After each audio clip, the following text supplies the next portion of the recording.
Why do you think that's important, that despite what you're going through, to have something that keeps you going through something that is very difficult and very uncertain?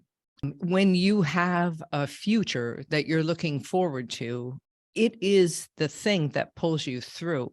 And this is what Raphael said. You don't know what the future is.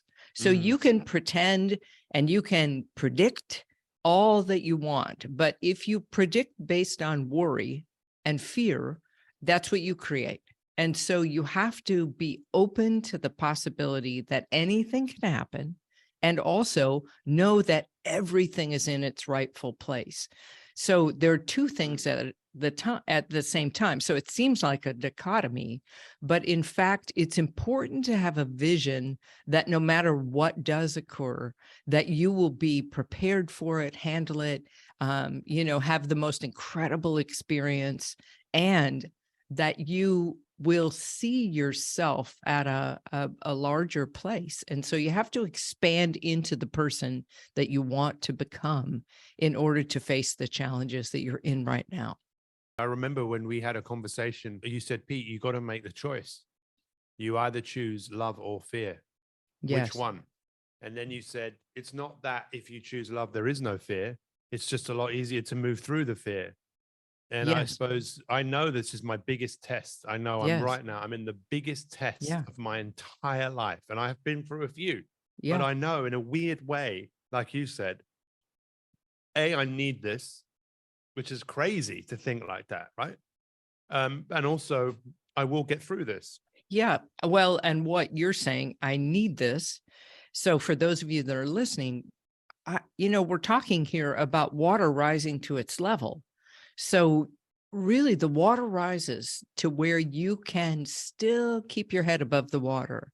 This is what life is about. It's about you learning to maintain yourself above the water level, but know that the water is always rising, because that's what it does. That's what life is set up, is for you to understand yourself better, to love better, to expand into this space.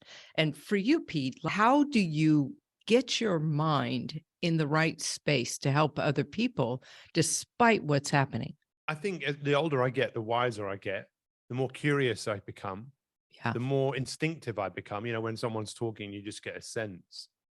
But I don't know, whether it's my purpose in life or what you might call it. What I love to do is I love Yeah. to speak. I love to listen. Yes. I love to learn. I Yeah. love to share.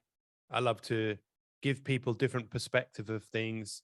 I love to have an Yeah. audience, before I knew I was on stages speaking all over the world. Yeah. And I think, how did I get here? I Yeah. got there because I suppose that's what I love to do. So whether it's with a microphone, it's what makes me vibrate. It's what makes me, Who you are.